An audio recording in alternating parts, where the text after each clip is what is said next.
হালিশহরে BJP কর্মীকে মারধরের অভিযোগ তৃণমূল কর্মীর বিরুদ্ধে। অভিযোগ দায়ের হালিশহর থানায়। নিশিদিন ডায়াগনস্টিক সেন্টার, এ কমপ্লিট ডায়াগনস্টিক সলিউশন। আমাদের ঠিকানা 144/1 সেন্ট্রাল রোড, আনন্দপুরি, ব্যারাকপুর, কলকাতা 122। আমাদের যোগাযোগ 9875338719। হালিশহর পৌরসভার 17 নম্বর ওয়ার্ডের অন্তর্গত পূর্ব প্রসাদনগর এলাকার বাসিন্দা বিজেপি কর্মী সংগ্রাম সরকারের সাথে সাইকেল নিয়ে ধাক্কা লাগে অশোক মণ্ডল নামের এক তৃণমূল কর্মী।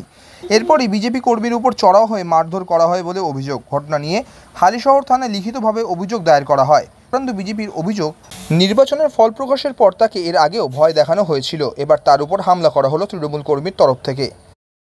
আমি আজকে মিল থেকে কাজ দিয়ে যখন আসছিলাম, কনকের দোকানের সামনে আমাদের পাড়ায় থাকে অশোক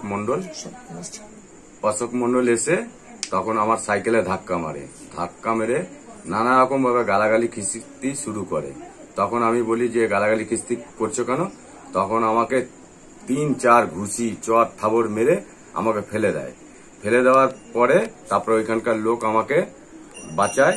তারপরে আমি হাসপাতালে গেছি, গিয়ে আমাকে হাসপাতাল থেকে এসে আমি থানার কাছে গেছি। যেহেতু আমরা বিজেপি করেছি বলে সেই জন্য এই অত্যাচার শুরু করেছে।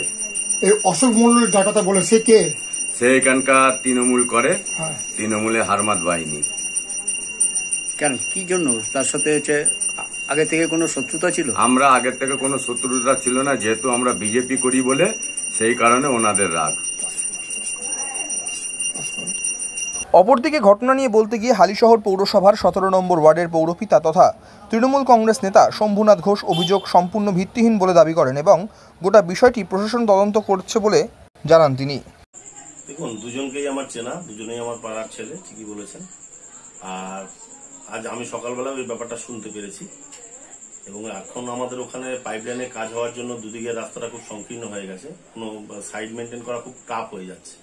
তো যাই হোক, তারা আমার জানা যে তারা একজন আসছিলেন, একজন যাচ্ছিলেন এবং তাদের মধ্যে একটা টাসেল হয়। টাসেল হওয়ার পর তারা দুজনের সঙ্গে বাক্য বিনিময়, উত্তপ্ত বাক্য বিনিময় হয় এবং পরবর্তী সময় জানি এটা ধাক্কাধাক্কিও হয় দুজনের মধ্যেই।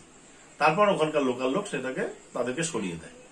আর যেটা বললেন যে সেটা হচ্ছে যে 4 তারিখের পর, ভোটের রেজাল্টের পর থেকে আমি দাবি করছি এবং দায়িত্ব নিয়ে বলছি যে 17 নম্বর ওয়ার্ডে কোন রকম কোনো অশান্তি হয়নি। কারণ আমাদের নির্দেশ ছিল দলের পক্ষ থেকে, এমএলএ এবং এমপির পক্ষ থেকে, যে কোনো গন্ডগোল করা যাবে না। তো সেটাকেই আমরা দলের নির্দেশ মাথায় রেখে আমরা শান্তিপূর্ণভাবেই রয়েছি। আর যদি কোনো রকম কোনো থ্রেড বা কোনো গন্ডগোল হয়ে থাকে তাহলে তো প্রশাসন জানতো, তাহলে তো প্রশাসনের কাছে রিপোর্টটা থাকতো। তো যখন সেটা হয়নি, সেটা একটা ভিত্তিহীন কথা। এবং আজকে যে ঘটনাটা ঘটেছে, যদি তারা আমার কাছে আসতো, পাড়ারই ছেলে, আমি নিশ্চয়ই তাদেরকে নিয়ে বসে সমস্যার সমাধান করার চেষ্টা করতাম। কিন্তু যেহেতু তারা প্রশাসনে গেছে এক পক্ষ, প্রশাসনে যখন গেছে প্রশাসন ব্যাপারটা দেখবে, এটাই আশা রাখবো আর কি। সাধ্যের মধ্যে স্বপ্নের ফ্ল্যাট খুঁজছেন?